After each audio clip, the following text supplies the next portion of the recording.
Now, the evening games, Sunday Night Football, a great early season matchup between the Packers and the 49ers. The Packers doing their best to erase the memories of Week 1, but as we established all week, they did what they were supposed to do. They punched their punching bag. Now they're punching up at a 49ers team that, on paper, is better. We saw what happened in 2019. 37 points allowed both times, regular season, postseason, at Levi's Stadium. I'm sure the Packers would love to get the 49ers to come to Lambeau Field.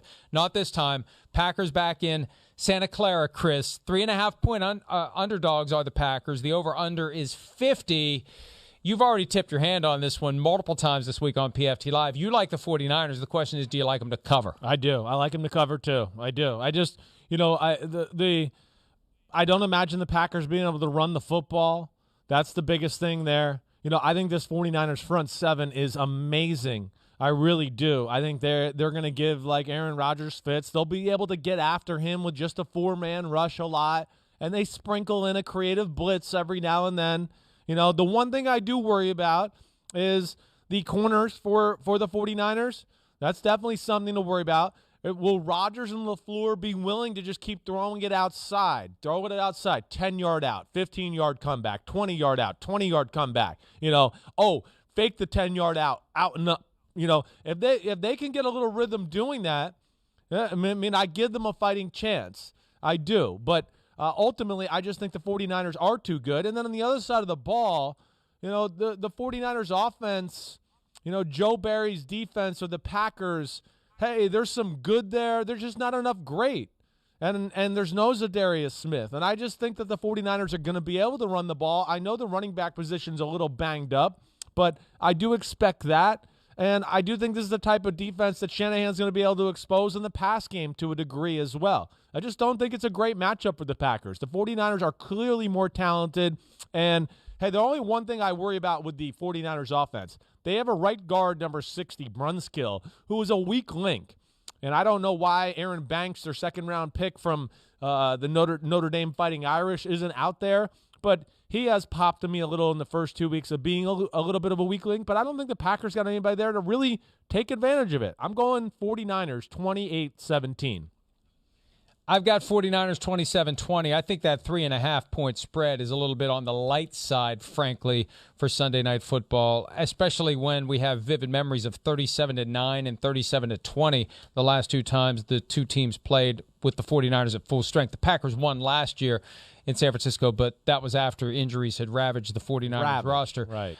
I think one of the more encouraging short-term, not long-term, but one of the more encouraging short-term developments for the 49ers is the end, at least for a week, of the Trey Lance experiment. Now, maybe Kyle Shanahan thought he didn't need to use him last week.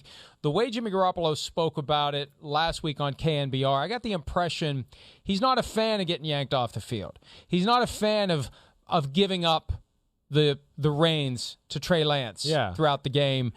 And he said something very important. We've talked about this on PFT Live. The locker room is basically behind him. He didn't use those words, but that was the message. And I think Kyle Shanahan may realize, you know what?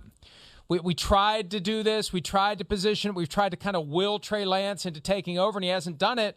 So at some point, we just got to say, you know what? Jimmy's the guy until he gets injured. Yeah. Our big complaint with Jimmy is he gets injured. Yeah. All right. Well, we got a better insurance policy than we've ever had if he gets injured. So go ahead, Jimmy. Go do your thing until the wheels come off. If they don't, we'll worry about it next year. If they do, we got Trey Lance ready. I feel like that's how they're in the process of resolving this, Chris. I'm with you, man. I don't know. I was shocked that we didn't see any Trey Lance last week.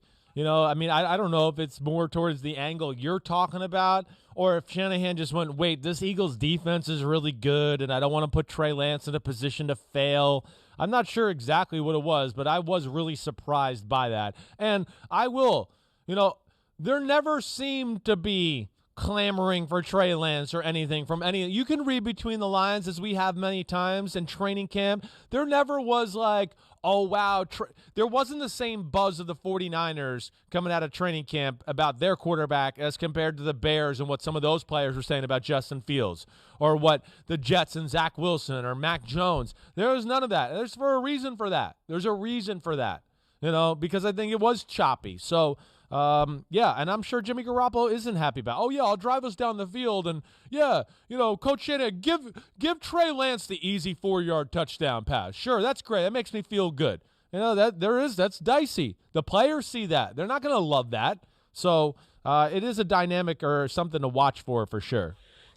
We are definitely in the minority as it relates to the action that has been placed at the PointsBet Sportsbook. 85% of the moneyline bets are on Green Bay. And in the early Sunday night football poll action, America has Green Bay 54-46. So as our good friend Rodney Harrison once said, as we made our picks, I hate America. That was amazing. But like, why? The ultimate out of context quote. I hate America. Why would the percentage of people be with Green Bay? I mean, like recency bias. That's because the they assume that because they beat the Lions, everything's fine. Week 1 was an aberration. Pay no attention to the man behind the curtain. The Packers are back to being what they were. And even if they were, they still got, in a year that they went 14-4, including the postseason, half their losses came on the very field where they're going to be playing. Right. The Lions went blow for blow with the Packers. Don't forget the context of the game.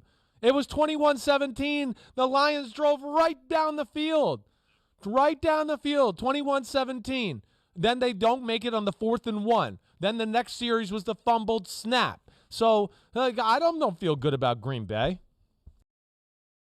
Hi, I'm Mike Tirico, and thanks for watching. Make sure to hit subscribe for the latest news and highlights from NBC Sports.